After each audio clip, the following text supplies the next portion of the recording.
Buenos días, nosotros somos el grupo de los seguidores de Friedman y vamos a presentar el tema de la incertidumbre en la microeconomía. Nuestro grupo está conformado por José Higuera, Jessica, Steven y yo, Gloria Mutis.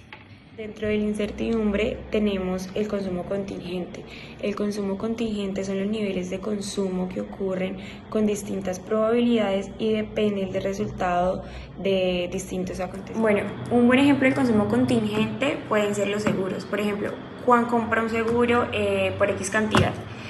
Si en dado caso Juan se muere, pasa un incendio, un terremoto o lo que sea, Juan pone un beneficiario en ese seguro.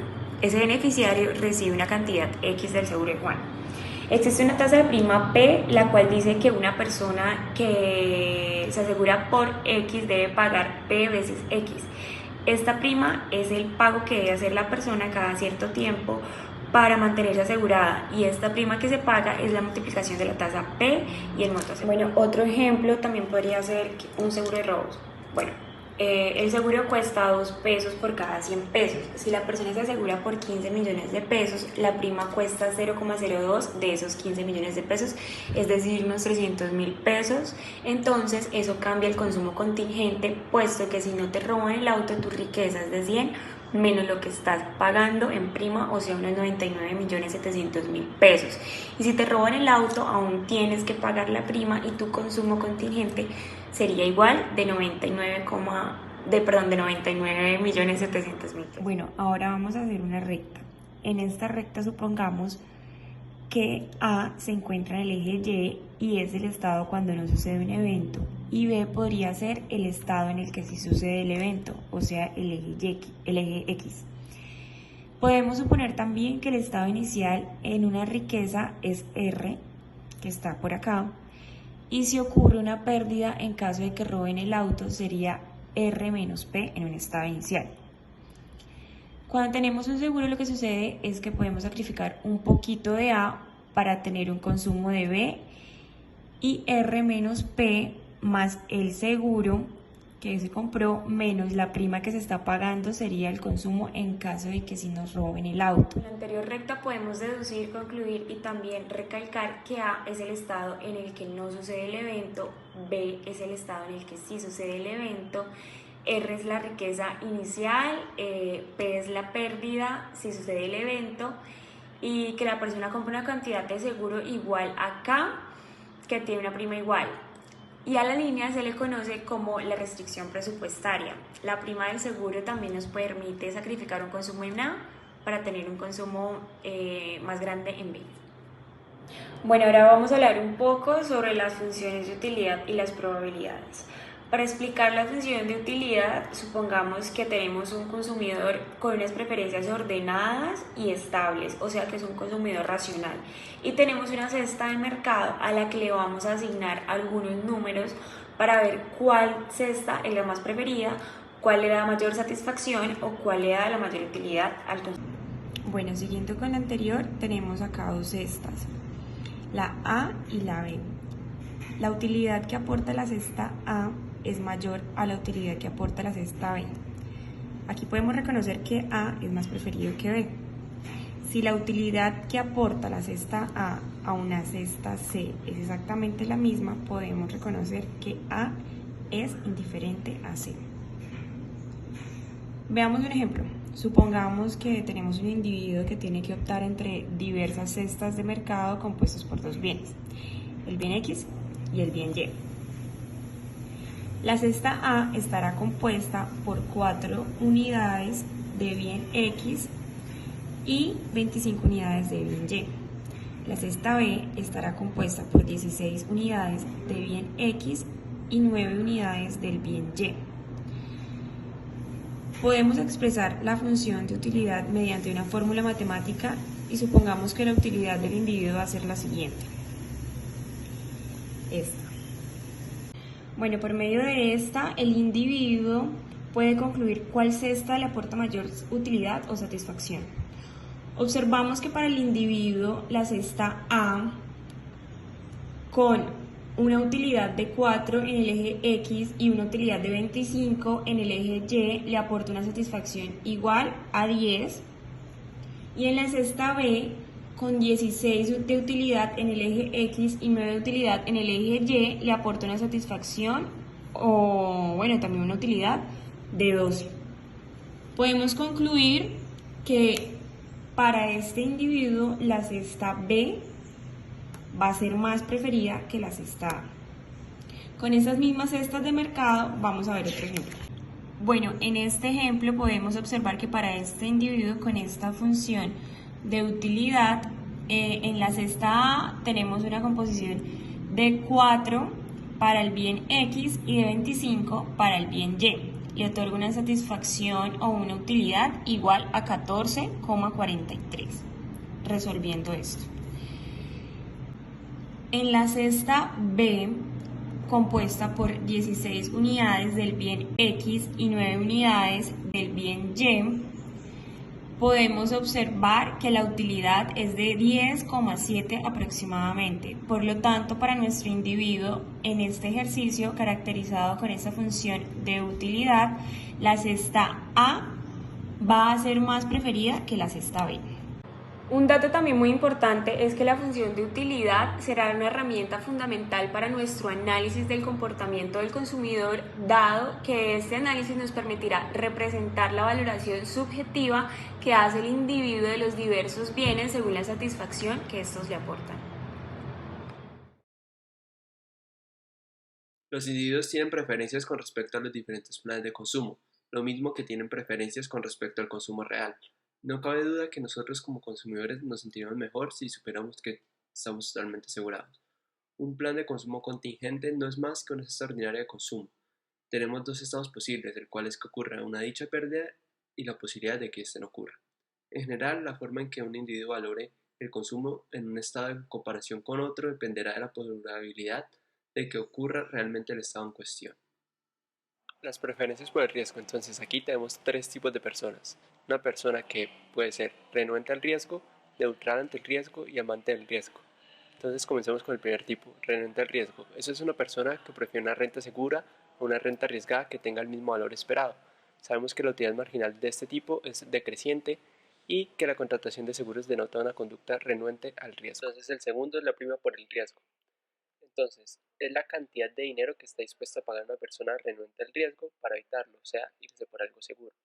También es la cantidad mínima de dinero que una persona exige antes de aceptar voluntariamente soportar un riesgo. O sea, esto se llama rentabilidad de un activo. Y en general, en un juego, la prima de riesgo es igual al valor esperado de la apuesta menos su equivalente cierto. Y por último, tenemos una persona neutral ante el riesgo. Es cuando muestra indiferencia entre una renta segura y una renta insegura que tiene el mismo valor esperado. A continuación vamos a ver un ejemplo de estos tres tipos que hemos hablado previamente. La aversión al riesgo. Bueno, en este espacio tenemos dos consumidores. Uno que es el amor al riesgo, el consumidor amante del riesgo, que la utilidad esperada de la riqueza es mayor que la utilidad de su valor esperado. Y tenemos la aversión al riesgo, que es un consumidor contrario a correr riesgo.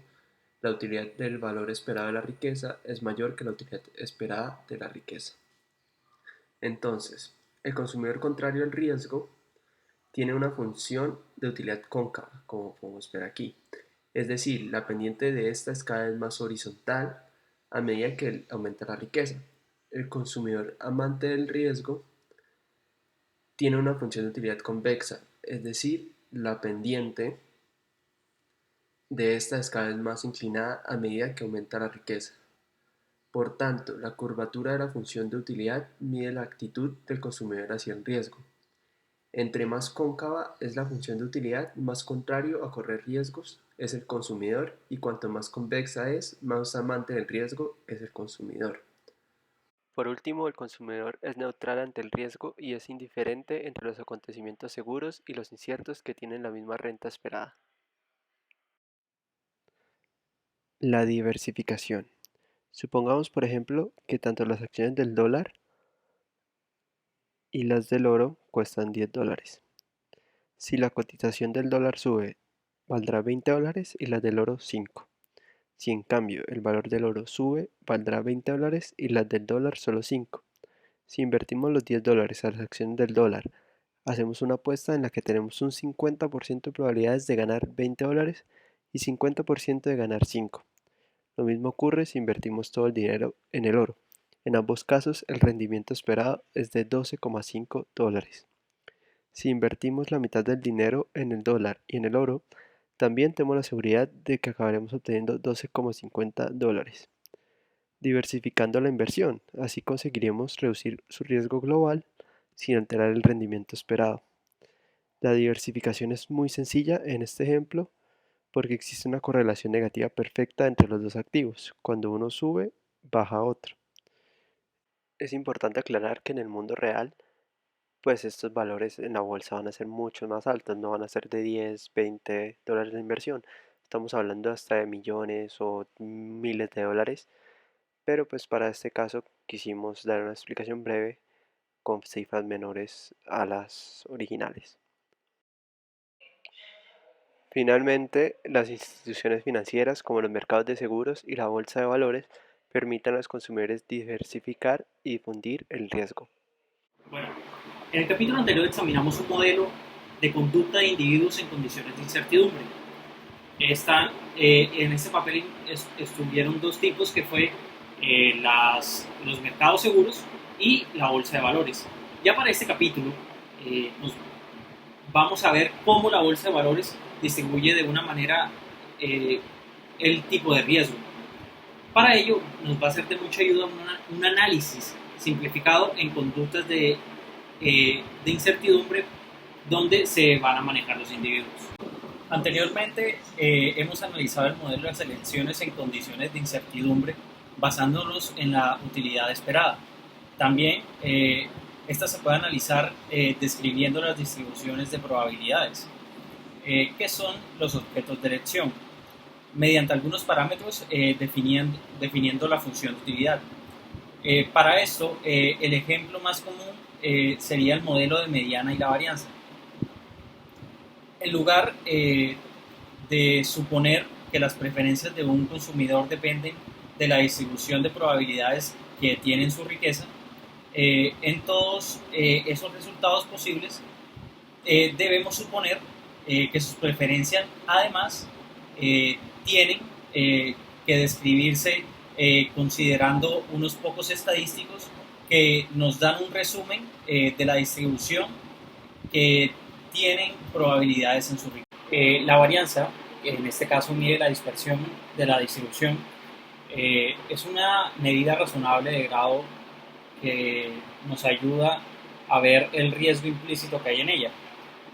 Otro indicador que están correlacionados también sería la desviación típica, ¿no? La media de una distribución de un tipo de probabilidad mide el valor en torno al cual está centrada la distribución. La varianza, la varianza de la distribución mide de igual forma la dispersión. Esto quiere decir que la dispersión en torno a la media, de la mediana, disculpa. Para esto, el modelo de la media y la varianza supone que la utilidad de la distribución de probabilidad que da al inversor un cierto tipo de riqueza con una probabilidad que puede expresarse en función de la media y la varianza de ese tipo de distribución. O si es más, la varianza, como la desviación típica, son medidas del riesgo que se toma de la distribución de la riqueza. Bueno, con esto podríamos suponer que la utilidad depende de ambos factores. Bueno, este modelo puede combinarse como una simplificación del modelo de utilidad esperadamente descrito como habíamos visto anteriormente. Si decidimos que se pueden tomar caracterizaciones totalmente en su función de la media y la varianza, una función de utilidad basada en la media y la varianza será capaz de ordenar las elecciones de la misma forma que una función de utilidad esperada. De todas las demás variables constantes y que una varianza mayor es margen. Esto no es más que otra forma de decir que el supuesto de que normalmente el individuo sea contrario a lo que da el riesgo. Bueno, para explicar este tema de la media y la varianza, haremos un pequeño ejercicio con variables. Bueno, para esto tenemos que suponer que una persona invierte en dos activos diferentes. Uno de ellos es un activo libre de riesgo. Siempre va a tener un rendimiento fijo, un R sub F, y sería algo así como, dice el ejemplo, un pagaré de tesoro que tiene un tipo de interés fijo independientemente de lo que esto ocurra. Por otro lado, él va a tener un activo incierto. Bueno, al tener un activo incierto, esto va a ser una inversión que va a tener un gran fondo, que es un tipo de fondo que invierte en acciones distintas. Si ese fondo de inversiones hace una buena apuesta y si la bolsa le va bien, pues tendremos un gran rendimiento de esa riqueza que hemos invertido, pero cabe decir, si la bolsa le va mal, nuestra inversión obviamente, por ende, no tendrá los rendimientos esperados.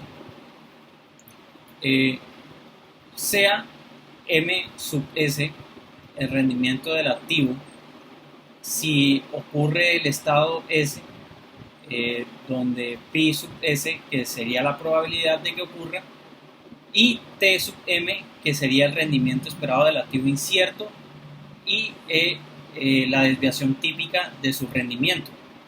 Bueno, si no tenemos por qué elegir, ¿cierto? Uno solo de estos dos activos, ¿no? Por lo general, podemos dividir nuestro patrimonio, nuestros ahorros o riqueza entre estos dos activos, ¿cierto? Si invertimos una parte en X, el activo incierto, y otra parte, 1 menos X, en el activo libre de riesgo, el rendimiento medio de nuestra cartera será como se muestra en la página.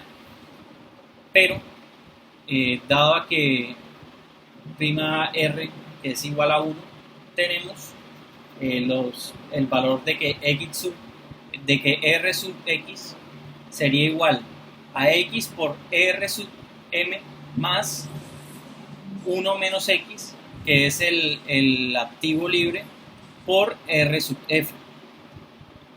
Bueno, por esto, el rendimiento esperado en una cartera media tendrá un ponderado de los dos rendimientos esperados. Bueno, a todo esto, más o menos, ¿qué quiere decir?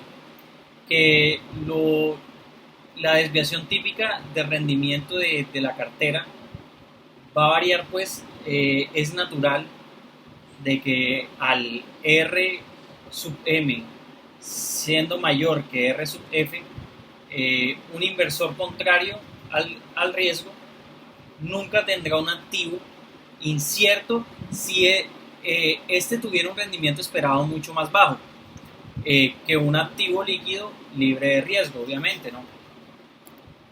Básicamente lo que quiere decir es que al tener un rendimiento, al invertir en un activo que posea un mayor riesgo, por ende, lo más seguro es que va a tener un rendimiento de ese activo mayor de lo esperado que uno con mayor riesgo, ¿no?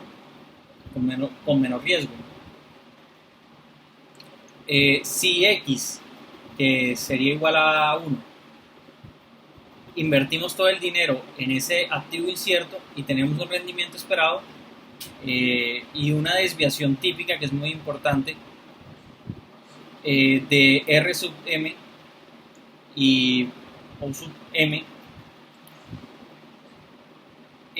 pero si X es igual a 0, invertiremos toda la riqueza en un activo seguro y un rendimiento esperado de una desviación típica donde R sub F y 0, ¿no? Si X se encuentra entre 0 y 1, lo que va a suponer esto es que en algún momento o en algún punto intermedio de esa renta es que la renta presupuestaria que describe el balance que hace el mercado de riesgo se dará el rendimiento. Siguiendo con el tema, ahora tenemos que nosotros saber cómo se mide el riesgo. Un ejemplo, en el ejemplo que vimos anteriormente, en lo que solamente había un activo incierto, esto es totalmente correcto.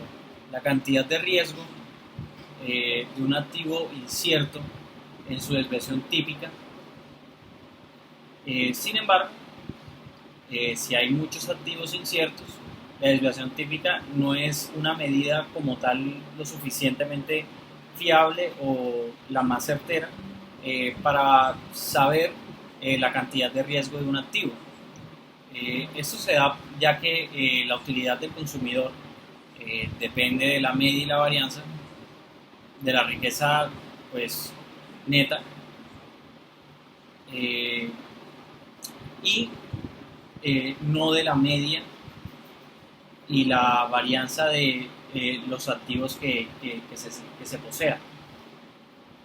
Y lo importante es saber que la relación que hay entre los rendimientos de diferentes o de los rendimientos de distintos activos que tiene el consumidor se usa para crear una media y una varianza en su propia riqueza. Al igual que sucede con el resto de las distintas economías, lo que determina el valor de un activo está dado principalmente en su influencia marginal y en la utilidad total. No tanto por su valor como activo considerado por sí mismo, que se considera como tal un activo, sino más que todo por lo dicho mencionado anteriormente. Lo mismo que el valor, un ejemplo sería ya que lo mismo que el valor de una taza de café puede a cierta persona determinar la cantidad de leche que prefiera en el café, la cantidad que está dispuesto a pagar una persona por una acción X está condicionada a la relación que tenga esa acción con los demás activos de la cartera. Bueno, en general, el valor de un activo siempre tiende mucho más a la relación de su rendimiento con los otros activos de su propia variación. Por lo tanto, su cantidad de riesgo depende de su recolección que se tiene a través de otros activos. Bueno, esto es útil medir el riesgo, sobre todo de una actividad en relación con la bolsa y esta en su conjunto. Este riesgo se denomina beta y se representa mediante la letra griega beta, ¿no? Bueno, así, un ejemplo de si I es una acción, beta es su riesgo en relación con el conjunto de todo el mercado. Bueno, algo sencillo sería de que beta es el grado de riesgo del activo I sobre el riesgo total de la bolsa, es decir, sobre el riesgo del mercado. Si una acción tiene una beta de 1, ¿eso qué significa?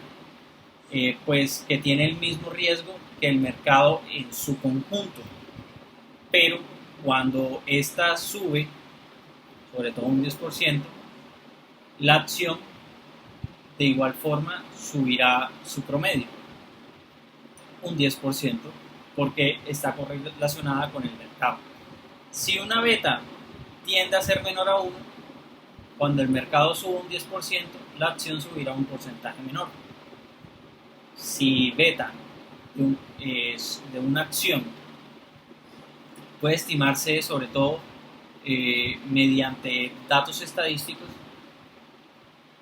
para averiguar qué sensibilidad tiene su fluctuación de una variable con otra. Seguiríamos con el riesgo de contraparte, ¿no? Bueno, primero hay que entender que las financieras no únicamente le prestan dinero a personas o individuos, sino que también se prestan dinero entre ellas mismas. Siempre que existe la posibilidad de que un deudor no devuelva el préstamo, y pues este riesgo se conoce a veces como riesgo de contraparte. Para ver cómo funciona, primero tenemos que tomar 3 bancos distintos. Los vamos a nombrar como A, B o C. Bueno, cuando el banco A le debe al banco B 1.000 millones de euros, el banco B al banco C de igual forma le debe 1.000 millones de euros, y cuando el banco C le debe al banco A 1.000 millones de euros, teniendo este tipo de ejemplo, vamos a suponer de que el banco A se queda sin dinero y por ende no puede pagar los préstamos que le hizo a otra entidad. Bueno, este efecto tiene o se conoce como contagio financiero o riesgo sistemático. Esta es una versión muy simplificada de un ejemplo X, o también de la crisis que ocurrió en el año 2008 en los Estados Unidos.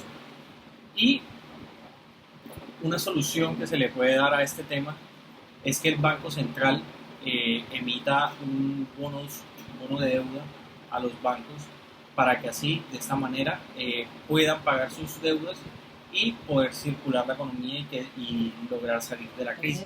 Profesora, continuamos con el tema de incertidumbre del consumidor, y para este caso